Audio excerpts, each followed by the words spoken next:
Hello, I'm Christopher Keneally with CCC. Welcome to Partnering for Innovative Business Models for Open Access Publishing. We're very happy you can join us.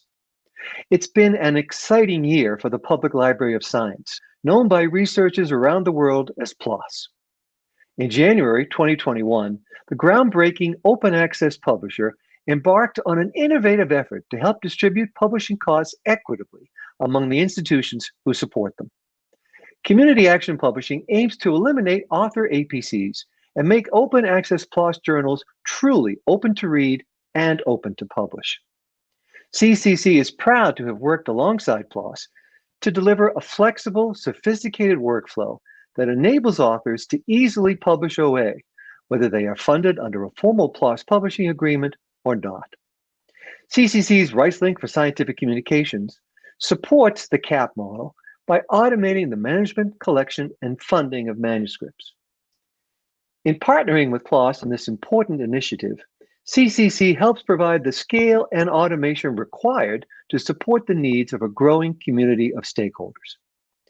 In September, the CAP model was co-winner for PLOS of the 2021 ALPSP Awards for Innovation in Publishing.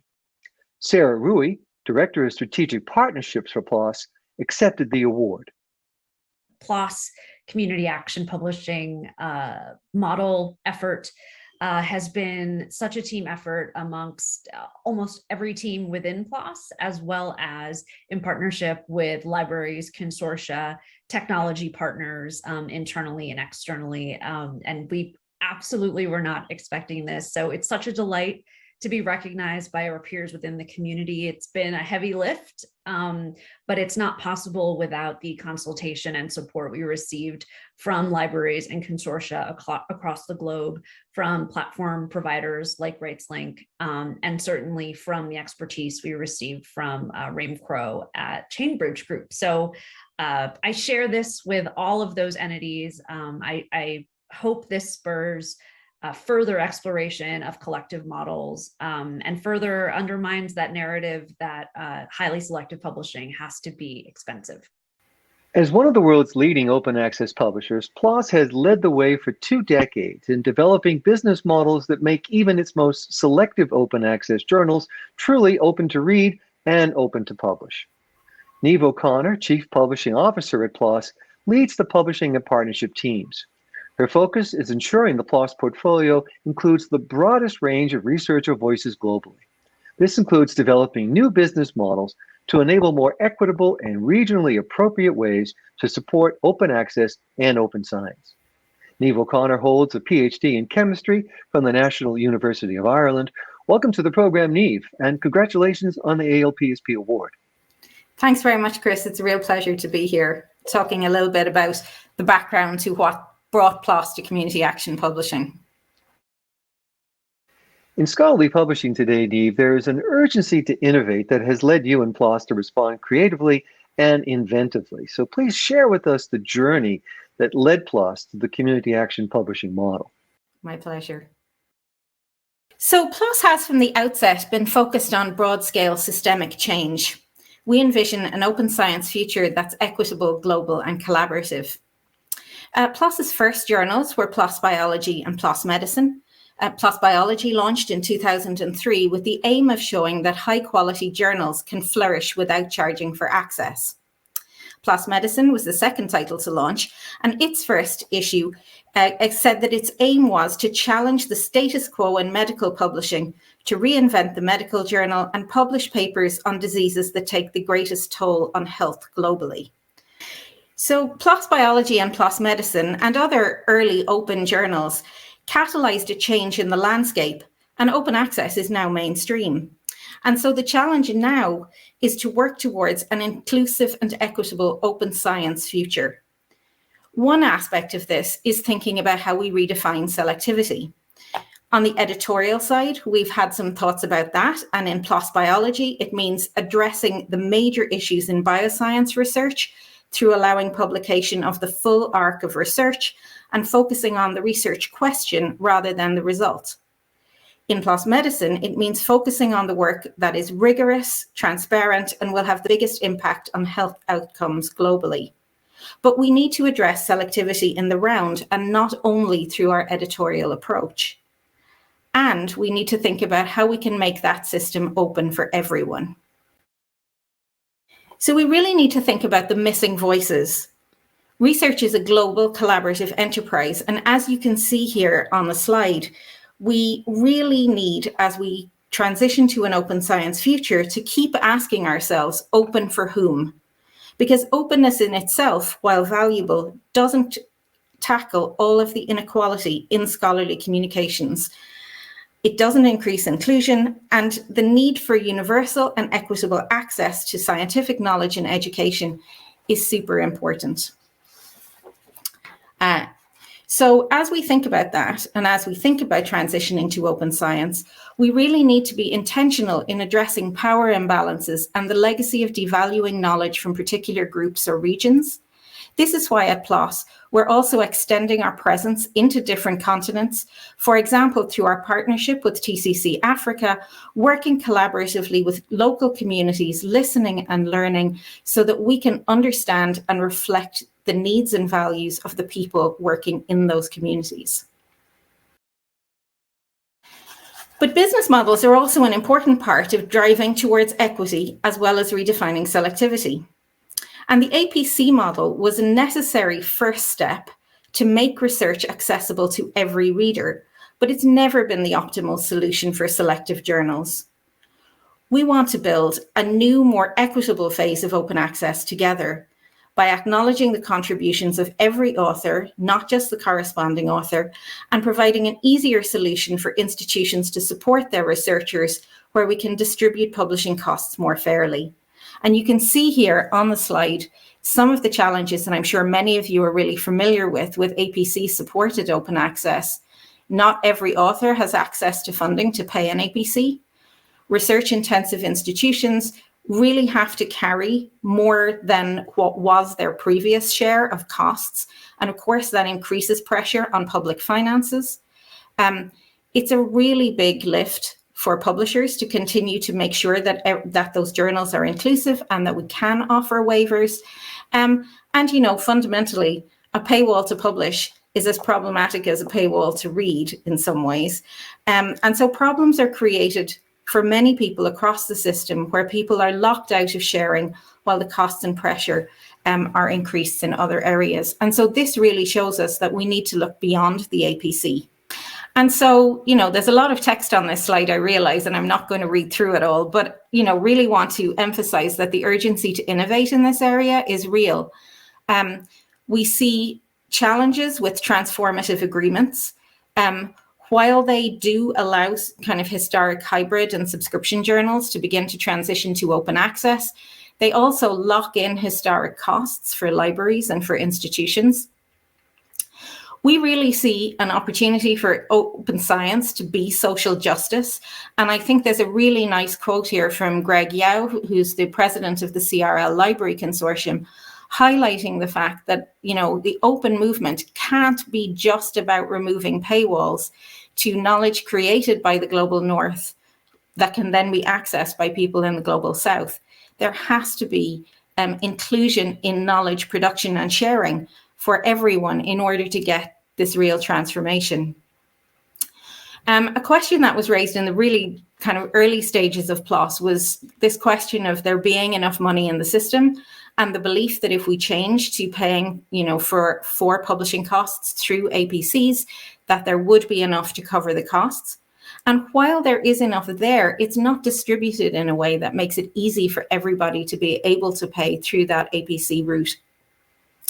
And, you know, point 4 is one that Sarah, who you saw in the video, makes really well, which is to say, you know, the only way to go forward with this is to continue to work together, to iterate and experiment and really find ways that work for both publishers and for library communities and researchers to be able to make research and research communication truly open. So just a really quick recap of the features of the community action publishing model, which it lends itself to a nice pun in the title. So, you know, we want to be able to cover and show that that cost of selective publishing does not have to mean having high APCs. So the way we do that is to identify and publicly share the target that we want to achieve, to equitably distribute that amongst the institutions with a publishing history as affiliated with both corresponding and contributing authors, to have institutions then pay annually on behalf of their researchers with a non-member fee for authors whose institutions are not yet members of the community. And I think it's worth highlighting here that you can probably see already how important it is to have really good both data and infrastructure to support this model. And those are really important features of being able to deliver this for researchers, so that when somebody comes to submit their paper, they can actually see what charge is likely to come to them in the system, whether their institution is already a member, whether there is some cost that they need to cover. And that's really important because we want to make it really straightforward for authors to know what they need to do when they're wanting to publish their research. So there are lots of innovative features built into the model, and you can see the top 4 here. So there's the redistribution of excess revenue once we get over our target, really wanting to show here that our aim is to have a sustainable model. It's absolutely not to maximize the amount of money that the model makes. We really do want this to be an inclusive and sustainable model. We really recognize those author contributions, not just the lead author. And that's been, as many of you will know, such a big discussion in terms of things like credit for authors and being really clear on what each author contributes. And there's some work to do on the business model side to really have that business model match and to really recognize the contributions of all of the authors and institutions.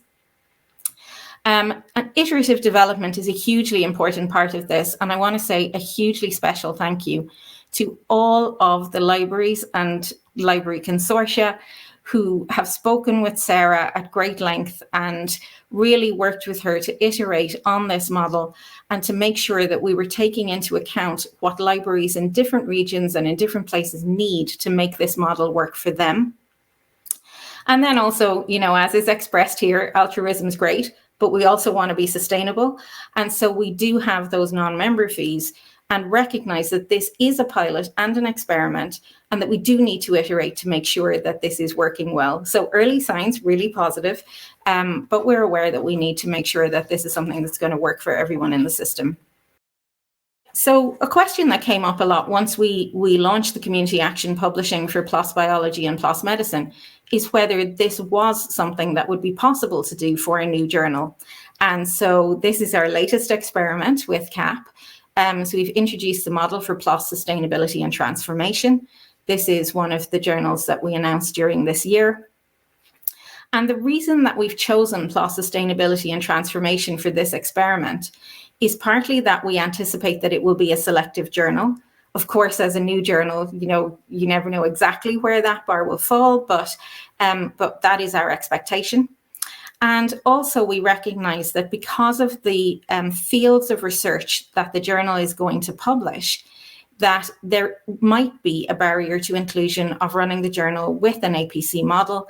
And we really want to make sure that all of the voices and perspectives are able to contribute to this journal really at that intersection of science, technology, and society. And so we're really excited to see how this is going to work.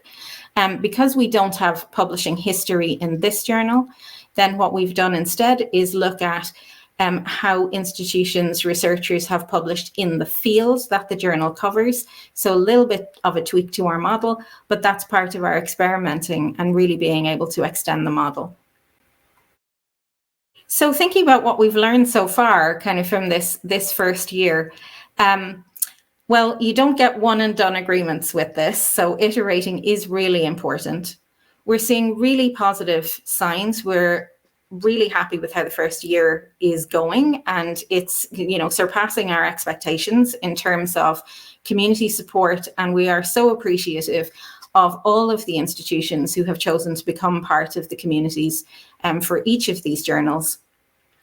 Again, just really emphasizing that adjusting to the needs of consortia as well as individual libraries, and It is absolutely and totally about the infrastructure and data. And there are things we would like to be able to do that would need some development kind of further around that infrastructure and data. And I think that's really showing us some of the developments and challenges that we will like and hopefully will need to be able to make in the future to be able to extend this further. And so just a kind of a recap on our aims at PLOS, we really want to be able to build that equitable system of knowledge, to be able to have people participate in sharing in both selective journals and in journals that place their primary emphasis on rigor and ethical research. We want to be able to enable a move towards open to read, open to publish. In this, we really do need to build partnerships and trust for the long term. And that's emphasizing the point about this isn't a you go in kind of in a traditional sense, make a sale and leave again. It really is about true partnership with libraries and consortia and with institutions to be able to make this model work and to allow everyone to benefit from the investments of the public money that is the primary support for the research that we are able to share in the journals. Again, just emphasizing that the more that we can reimagine how scholarly communication works to make research outputs more available, to increase inclusion, is really aimed at increasing the speed of discovery and innovation and bringing greater benefit to society as a whole. And thanks very much for giving me the opportunity to be here today. I think there is a final slide with some of my information and some information about where you can find some details on the PLOS website if you want to look and see whether your institution is a member or find some more details about the model and kind of details of the model. Those are all available on the PLOS website. Well, thank you, Niamh O'Connor. It's remarkable how much scholarly publishing has been transformed over the last 20 years and just how much of that change was led by PLOS. Our program is Partnering for Innovative Business Models for Open Access Publishing. I'm Christopher Keneally with CCC. CCC is an active partner in the information industry's evolution of hybrid and pure open access publishing models. Over many years, CCC has brought together key open access stakeholders from the author, publisher, institution, funding, and vendor communities. More than 30 publishers today rely on RightsLink and its sophisticated agreement management solution to serve over 800 global academic institutions, consortia, and funders. Joining us are two of my CCC colleagues who follow developments in open access publishing closely and have helped to drive important advancements in the RightsLink platform, including the CAP model for PLOS. Jamie Carmichael is Senior Director, Information and Content Solutions with Copyright Clearance Center. She is responsible for the strategic direction of CCC's flagship open access platform, RightsLink for Scientific Communications, and she heads go-to-market efforts for new products and services across the scholarly publishing ecosystem. Welcome to the program, Jamie Carmichael. Thank you, Chris. And Chuck Hemenway is Director of Business Development for Copyright Clearance Center. He has been with CCC since 2002 and is responsible for helping publishers find efficiency through automation, technology, and market-wide collaboration. Chuck's primary focus is the market-wide adoption of the RightsLink platform and exploration of new efficiencies and revenue opportunities for publishers. Chuck Hemenway, welcome to you as well. Good to be here. Thank you. Well, we're looking forward to a discussion with Niamh O'Connor about her presentation and the points she's raised, so many of which are relative to our own work at CCC. And Jamie Carmichael, I think we want to start with you. You've got a question for Niamh about priorities. I do. So, Niamh, thank you for that. Clearly, launching CAP was a significant journey. And going back to your points around innovation and that the only way forward is really through, what do you recommend are the top 3 priorities for publishers that want to change a core business model? That's a really interesting question. So I think one thing is to just be really open to considering that different really means different. So you've got to be prepared to step outside kind of what you're used to seeing every day and think of things in a different way, be quite creative. I think one of the things that we've really learned and that Sara always emphasizes for us internally is absolutely make sure to talk to and listen to librarians and consortia members as, you're actually developing models. It's really important that we work in partnership and think about how that will actually work for the people that, need to be able to work with us. And to always keep the researcher top of mind. We want to be in a situation where at the end of the day, somebody is coming with work that they have worked on and really put, months of their thought into. And the last thing they want is to come at the point when they are about to submit their paper and find that that's an experience with a lot of friction attached to it. And so always keeping that researcher experience top of mind is really important as well. Well, thank you, Niamh. And, you think about the importance of researchers, and I know that Chuck Hemenway, one of the things that you think a lot about, it matters to researchers, it matters to funders, it matters to publishers of all sorts, is about data. And that's what your question is for Niamh.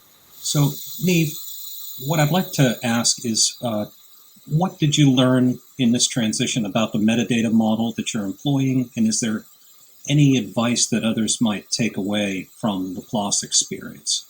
Were there changes needed, and what did you learn? Yeah, sure. So the first thing I want to say is to reiterate a comment from Sara in the beginning, which is we really have to give a huge thanks and shout out to Rain Crow at the Chainbridge Group for the work that he did with us in modelling some of the options as we were developing CAP. And I think one of the things that we're seeing more and more is how important really good data are, and not just for the CAP model, but actually for all open access publishing. And in a lot of cases, there's a real challenge there because the way that our data are structured or the way that the data have been collected hasn't always been with a view to developing these kinds of models. And I think that's something that's pretty common across many publishers and also across many libraries and institutions. So I think there's a big kind of reverse engineering job to do there. So that's not quite new metadata demands, but it's certainly being able to access metadata in a different way. And now is a real opportunity for us to think about what we need to be able to do into the future. So a really obvious example that comes to mind is being able to tell which funder actually paid for an APC or which funder actually covered the cost of publication. Where did that money actually come from? And that's something that a lot of institutions are looking at as we transition to these models that are not just about individual researchers paying kind of costs from research grants, but actually models that are paid through institutional budgets, so that the institution is able to access the money and understand where that cost would have been covered from in the past. And a second one that springs to mind is really around data. I think it's increasingly kind of top of mind for a lot of institutions to be able to know whether the researchers at their institutions are depositing the data associated with their article. And of course, at PLOS for a long time, we've had a policy around open and fair data. And we're seeing some library consortia and institutions also ask us to be able to share information back just around things like which articles have data availability statements attached to them, where they might be able to access that so that they are able to track those institutional policies about data sharing. Well, our program today is about partnering for innovative business models for open access publishing. And Jamie Carmichael, I know you want to explore the idea of the role, the positive role that partners can play in working with publishers. Yes. I do. So with creating shared value top of mind for publishers and other infrastructure providers, what can market partners do to be helpful in such a major transition for a publisher? Any advice? So I think something we've given quite a lot of thought to at PLOS is where we as a publisher add most value. And I think that's one of the reasons that we see partnering as something that's hugely important to us. We very much don't want to be in the mode of we have to build everything ourselves. And I think really being able to partner with kind of a partner who is expert in their part of the process and their part of the system is the thing that's really valuable for us. And, you know, something that I've noticed over kind of all my years of experience of partnering is it really, really matters that the partner understand the ecosystem, that they understand scholarly publishing and really understand how that works. And that's something that I've always experienced in working with CCC, and that I think is, part of what makes that partnering hugely valuable, where, as a team, we can be stronger than either of us would be independently. Well, thank you for that, Niamh O'Connor. And, one of the aspects of these agreements, of course, is they are agreements, and agreements come to an end. So there's a constant negotiating cycle. You have to sort of think about how to implement an agreement, but also to the next cycle and where you'll be headed next. And Chuck, that's the basis for your own question. So, Niamh, what's top of mind as you head into the negotiation and renewal cycle with the CAP institutional customer base? Is there an evolution of CAP that is predicted, or does the fact that member models don't occupy a place in budgets today pose any challenges that others should know about? What's top of mind going into that round of renewals? One of the things that's really top of mind for us is being able to show value to our kind of members. And I think, that's because within the community action, we have members within that, and that's really important. And I would say that's something that's true for any of our institutional kind of business models, that we really need to be able to show an institution where they have decided to partner with us, that was, something that their researchers found valuable, that's something where they are actually getting that kind of good return on investment. Because of course, many institutions, do this with a real kind of mission-driven imperative. But we also recognize that at the end of the day, all of us need to be able to show the value of the choices we're making, because budgets are always restricted. So that's something that's really important for us. And actually being, comes back a little bit to what you were asking about in an earlier question, because it's really important to have good data to be able to show that, to actually be able to show where authors are based, that they have been at that institution, and again to show relative to historical publications where that would have been paid from in the past, and whether it's helping authors that they now are not having to pay a fee before they are able to publish, and that removing that is actually giving them that wider choice. In terms of the concern about kind of models like this not appearing in the budget, in many ways, yes. And I think what we've been really struck by is how much goodwill there is out there, and how much institutions and libraries really do want to support this transition to open. Our very first agreement, which wasn't part of CAP, but with the California Digital Library, was really a fantastic move for them to show their support for fully open access publishing and to make budget available for that. And we've seen that across, all of the institutions that are partnering with us, where they are making choices to actually make institutional money available to make this work and to make this kind of publishing possible for their researchers without experiencing that author side payment. So it does continue to be a challenge, and it's something that when we are in conversation, particularly with funders and, with perhaps institutional leaders and people who are making those choices about how to fund research and how to fund publishing, that we really want to make sure that these kind of models are possible, and that we don't get too stuck in kind of a status quo model that stops us moving to something that actually offers better value, more inclusion, and really works better for being able to speed up that discovery process.